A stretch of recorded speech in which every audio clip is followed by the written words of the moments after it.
नए जमाने के ससुराल में पुराने जमाने की देवरानी की रसोई। अपने कमरे में आराम से सो रहे आशुतोष की अचानक से आंख खुलती है और वो बेड की साइड टेबल पर रखी अलार्म घड़ी उठाकर कहता है, ओह शिट, कशिश जल्दी से उठो, देखो 7:45 हो गए।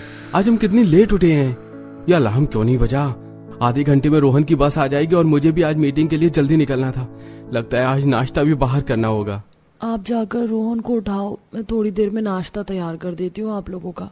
कशिश आंख मलते हुए उठती है और सीधा किचन में आती है। किचन में आते ही किचन की ऑटोमेटिक सेंसर वाली सभी लाइट्स ऑन हो जाती हैं। हर तरफ किचन में हर छोटे बड़े कामों के लिए ढेर सारी मशीन रखी हुई थी। सबसे पहले राइस स्टीम होने के लिए रख देती हूँ। कशिश राइस स्टीमर का प्लग लगाकर उसमें चावल और पानी डालकर उसे ऑन कर देती है, तो वहीं दूसरी रोटी बनाने की मशीन में आटा पानी डालकर उसे भी ऑन कर देती है। कुछ मिनट में अपने आप गर्मा गर्म फूली हुई रोटियां मशीन से निकलती हैं, तो वहीं दूसरी तरफ कशिश ऑटोमेटिक वेजिटेबल कटर से ढेर सारी सब्जियां काटती है और उसके बाद सब्जी मेकर मशीन में सब्जी बनाने लगती है। इसका टाइम भी सेट हो गया, नाश्ते के लिए जूस बना लेती हूँ। कशिश लग्जरी डबल डोर स्क्रीन वाले फ्रिज से सेब निकालकर जूसर मशीन में डाल कुछ सेकंड में सेब का जूस भी तैयार कर लेती है। साथ ही कशिश सबका लंच बॉक्स तैयार करके नाश्ता डाइनिंग टेबल पर लगाती है, तो उधर घर के बाकी सब लोग भी नाश्ते के लिए आ जाते हैं। आधे घंटे में रोटी सब्जी चावल जूस नाश्ते में पोहा पराठे सब तैयार हो गया। आप भूल क्यों जाते हैं कि मेरी ऑटोमेटिक रसोई है, बटन दबाते ही सारा काम चुटकियों में हो जाता है। कशिश शादी करके जब अपने ससुराल आई थी तो उसकी रसोई भी बाकी नॉर्मल रसोई जैसी ही थी, लेकिन धीरे धीरे समय के साथ साथ किचन के हर एक छोटे बड़े काम के लिए कशिश ने रसोई को अलग अलग मशीनों से भर दिया और अपनी पूरी रसोई का लुक ही चेंज कर दिया। वैसे तुम लोगों को याद है ना कि इस संडे हमें रामपुर जाना है विजय के लिए लड़की देखने। सुबह ही निकलना होगा, तो सब रात को समय से सो जाना। चलो अब मेरा दूसरा भाई भी घोड़ी चढ़ेगा, बस जल्दी से इसकी शादी हो जाए। लगता है मेरी नंद को भाई की शादी की कुछ ज्यादा ही जल्दी पड़ी है। माँ जी एक काम करते हैं, विजय के लिए तो लड़की देखने हम गांव जा ही रहे हैं, तो वहीं किसी गाय चराने वाले से लगे हाथ प्रीति का भी रिश्ता तय कर देंगे। कशिश की बात सुनकर सभी घर वाले हंसने लगते हैं। बातों बातों में ही रविवार आ जाता है और अब पूरा परिवार विजय के लिए लड़की देखने रामपुर निकल पड़ता है। तो वहीं दूसरी तरफ मनोरमा अपनी मिट्टी के किचन में जहां सब कुछ मिट्टी का था समोसे तल रही राधिका से कहती है, अरे राधिका बिटिया, खाना ही बनाती रहेगी या जाकर तैयार भी होगी? वो लोग कुछ ही देर में पहुंचते होंगे। माँ बस समोसे तल कर जा रही हूँ। समोसे मैं तल दूंगी, तू जाकर तैयार हो जा। मधु तुझे लड़के वाले देखने के लिए आ रहे हैं ना? मैं आऊं नहीं, ऐसा हो सकता है? मधु बेटा तू जाकर अपनी सहेली को तैयार कर, ये समोसे वगैरह मैं देख लूंगी। मधु राधिका को कमरे में ले जाकर तैयार करने लगती है, तो वहीं थोड़ी देर में सतीश अपने पूरे परिवार के साथ राधिका के घर आ पहुंचता है। राधिका के माता पिता पूरे परिवार का अच्छे से स्वागत करते हैं और उनके सामने मिट्टी के बर्तनों में समोसे कचौड़ी जलेबी कई तरह के खाने पीने के पकवान रखते हैं और कुल्हड़ में चाय देते हैं। इयो, मैं ये सब नहीं खाऊंगा, ये सब बहुत गंदा है।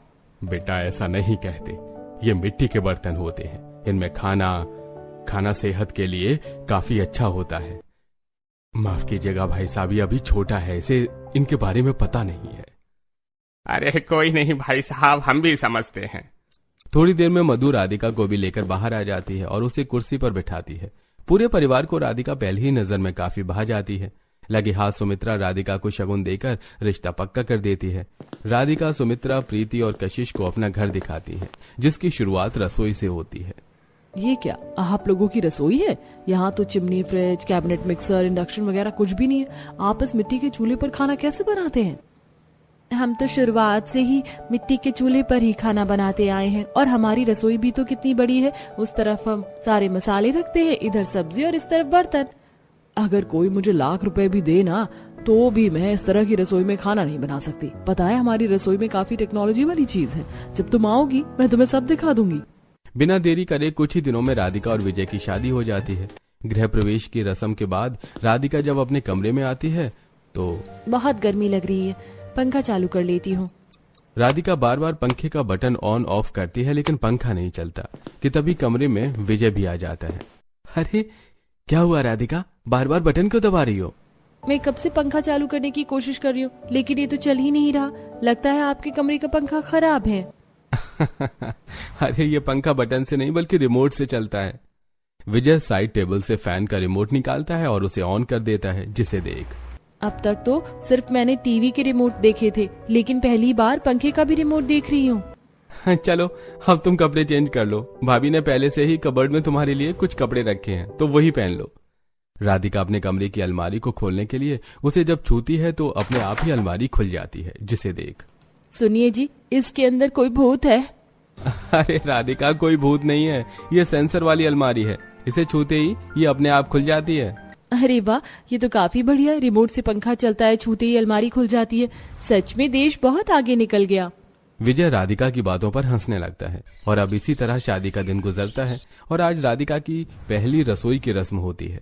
राधिका की जेठानी उसे रसोई में लेकर जाती है और जैसे ही वो लोग रसोई में कदम रखते हैं, अंधेरे वाली रसोई में सारी लाइट्स अपने आप ऑन हो जाती हैं। हमारी रसोई में कदम रखते ही सारी लाइट अपने आप कैसे चालू हो गई?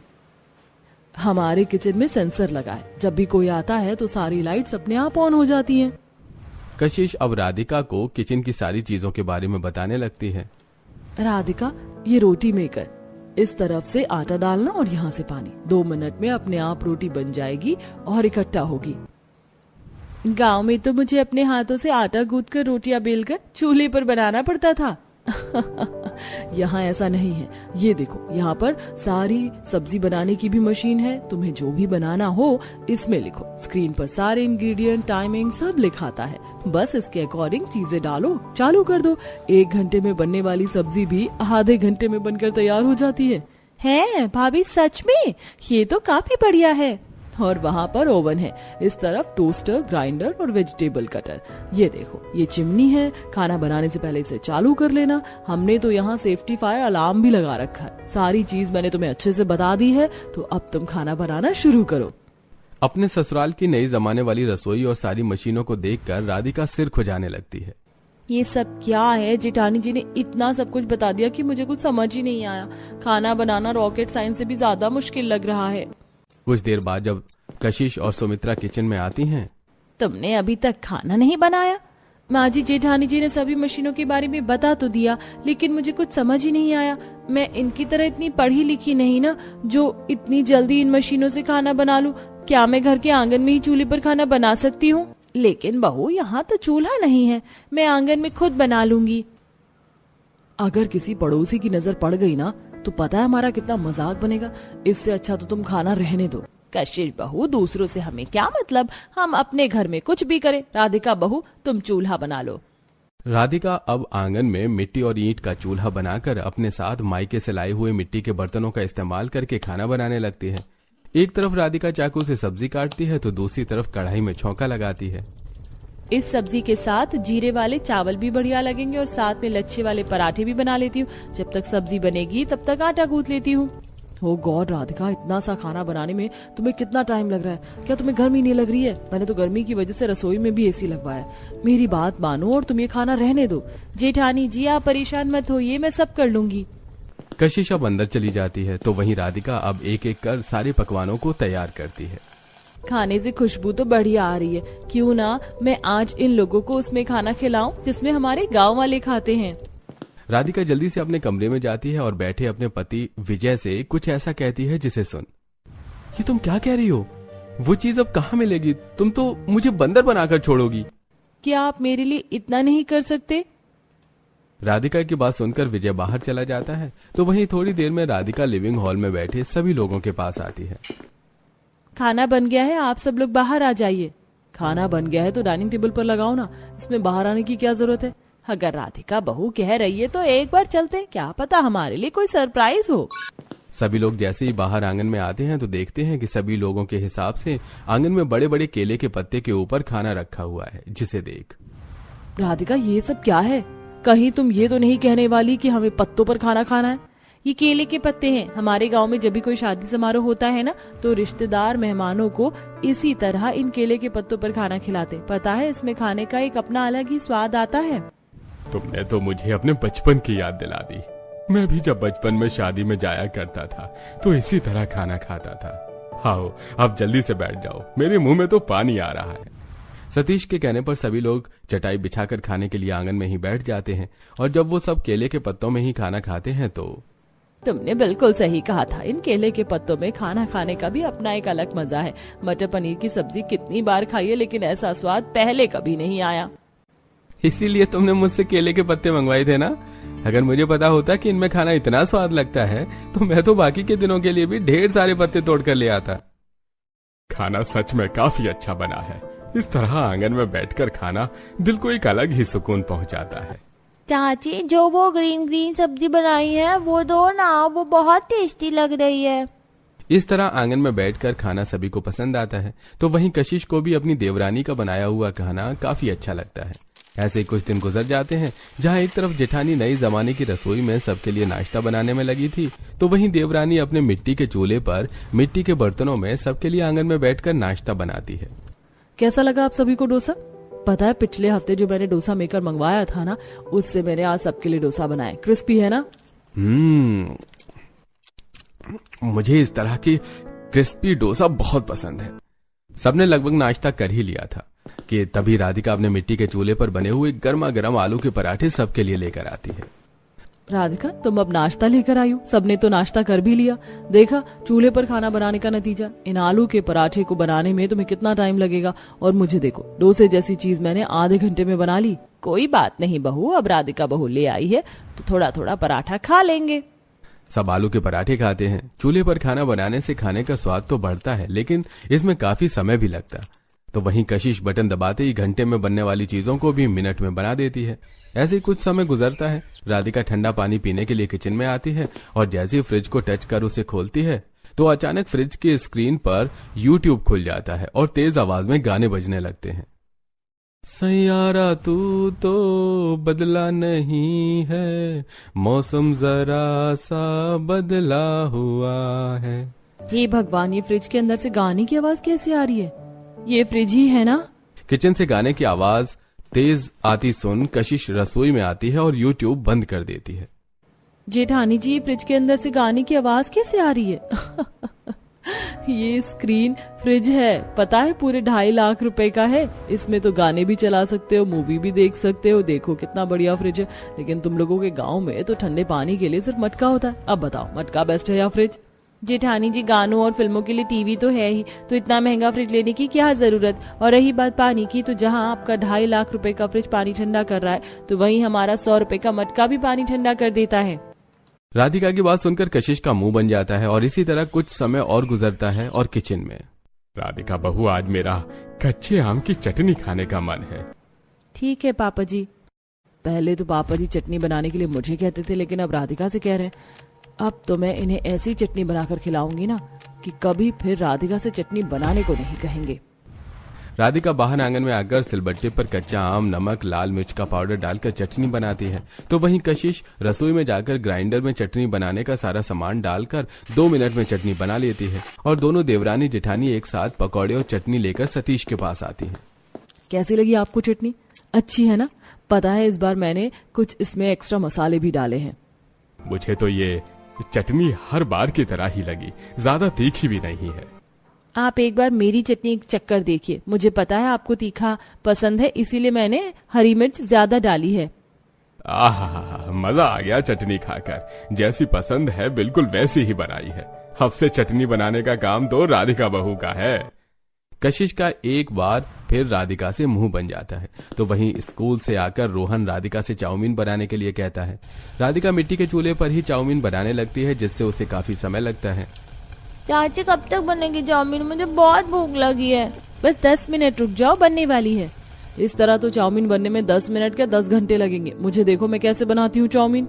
कशिश राधिका को अपने नई जमाने वाली रसोई में ले जाती है। एक तरफ जहां इंडक्शन पर चाउमीन बॉईल होती है, तो वहीं दूसरी तरफ अपनी ऑटोमेटिक वेजिटेबल कटर में कशिश सब्जी काटती है और फूड मेकिंग मशीन में 10 मिनट में चाउमीन तैयार हो जाती है, जिसे राधिका देखकर काफी हैरान होती है। मिट्टी के चूल्हे पर खाना बनाना तो राधिका को काफी पसंद था, लेकिन जो आसपास गंदगी होती उसे साफ करने में राधिका को अपनी नानी याद आ जाती। तो वहीं कशिश अपनी नई जमाने वाली रसोई को साफ करने के लिए ऑटोमेटिक मॉप का इस्तेमाल करती।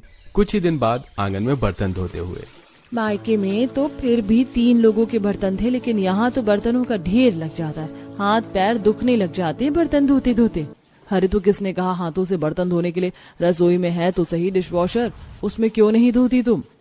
कशिश राधिका के साथ सारे बर्तन उठाकर किचन में ले जाती है और फिर उन्हें डिश वॉशर में लगा देती है और प्लग लगाकर बटन दबा देती है और 5 मिनट में सारे बर्तन चमक जाते हैं। इसी तरह कुछ समय गुजरता है। राधिका चूल्हे पर खाना बना रही होती है कि तभी चूल्हे की आग की चिंगारी राधिका की साड़ी के पल्लू पर जा लगती है, जिससे उसकी साड़ी के पल्लू पर आग लगने लगती है। तभी वहां अचानक विजय आ जाता है और जल्दी से आग बुझा देता है। राधिका, कहाँ खोई हुई थी तुम? तुम्हारी साड़ी के पल्लू में आग लगी और तुम्हें पता भी नहीं चला। माफ कीजिएगा जी, खाना बनाने के चक्कर में मेरा ध्यान ही नहीं गया। जहां एक छोटी सी गलती से आज राधिका के साथ हादसा हो सकता था, तो वहीं अगले दिन जब राधिका घर में बने मंदिर में पूजा करने के बाद रसोई में पूजा के लिए आती है तो धुएं की वजह से रसोई में लगे फायर अलार्म बजने लगते हैं और आग बुझाने के लिए उनसे पानी गिरता है, जिससे राधिका पूरा भीग जाती है। तो वहीं फायर अलार्म की आवाज सुनकर सभी लोग भागे भागे रसोई में जाते हैं और राधिका को कुछ तरह देख, ओ माय गॉड भाभी, आप ठीक तो है ना? ये फायर अलार्म क्यों बजा? तुमने राधिका के हाथ में आरती की थाली नहीं देखी? लगता है धुएं की वजह से फायर अलार्म बजा है। राधिका तुम भी ना। सभी हंसने लगते हैं और यूं ही कुछ समय गुजर जाता है। डाइनिंग टेबल पर देखो, हमारे बॉस आने वाले हैं। खाना ऐसा बनाना कि उन्हें इतना पसंद आए जिससे वो हमारा प्रमोशन कर दें। वो खाने के काफी शौकीन हैं। खाने से उनका दिल जीता जा सकता है। अरे आप उसकी फिक्र मत कीजिए, मैं हूं ना। मैं अपनी नई जमाने वाली रसोई में सब कुछ एक से बढ़कर एक बनाऊंगी। राधिका तुम घर के बाकी काम देख लेना और खाने की जिम्मेदारी तुम मुझ पर छोड़ दो। अगले दिन कशिश अपनी नई जमाने वाली रसोई में खाना बनाने लगती है। तभी मोहल्ले में ट्रांसफार्मर में आग लग जाती है, जिससे सारे मोहल्ले की लाइट चली जाती है। अब मैं क्या करूं? बिना लाइट के तो मैं खाना नहीं बना सकती। कुछ ही देर में इनके बॉस भी आने वाले हैं। क्या खिलाएंगे हम उन्हें? भाभी आप चाहो तो हम चूल्हे पर खाना बना सकते हैं। थोड़ा टाइम लगेगा, लेकिन अगर दोनों मिलकर बनाएंगे तो जल्दी बन जाएगा। क्या इतने बड़े कंपनी के मालिक को हम तुम्हारे चूल्हे पर बना हुआ खाना खिलाएंगे? ये वक्त बहस करने का नहीं है। एक दूसरे की मदद करो, जल्दी खाना बनाओ। कहीं ऐसा ना हो तुम दोनों के पति ही घर पर बैठ जाएं। सुमित्रा की बात सुनकर अब दोनों बहुएं जल्दी से आंगन में आती हैं। एक तरफ जहां कशिश सारी सब्जियां काट रही होती है, तो वहीं दूसरी तरफ राधिका अपनी मिट्टी के चूल्हे पर पूड़ी बनाती है।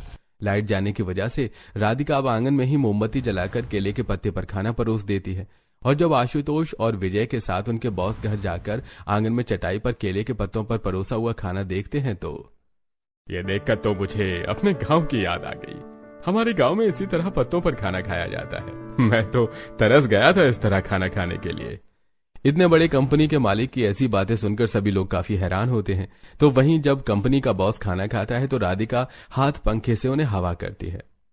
मैं आज तक जितने भी एम्प्लॉइज के घर पर गया हूँ, सब मुझे इम्प्रेस करने के लिए कुछ बिल्कुल फैंसी अरेंजमेंट कर देते हैं, जो मुझे कुछ ज्यादा खास पसंद नहीं है। लेकिन जिस तरह के खाने का आपने अरेंजमेंट किया है, ये मुझे काफी अच्छा लगा। मैं जानता हूँ ये सारा खाना मिट्टी के बर्तनों में बना है। आपने मेरा दिल खुश कर दिया। अब तुम लोगों का प्रमोशन पक्का है। ये बात सुनकर सभी लोग काफी खुश होते हैं। तो वहीं कुछ देर में खाना खाकर बॉस चले जाते हैं। फिर लाइट आ जाती है। गर्मी से सभी लोग परेशान थे, इसलिए कशिश अब अपनी नई जमाने वाली रसोई में जाकर सबके लिए शेक बनाकर लाती है।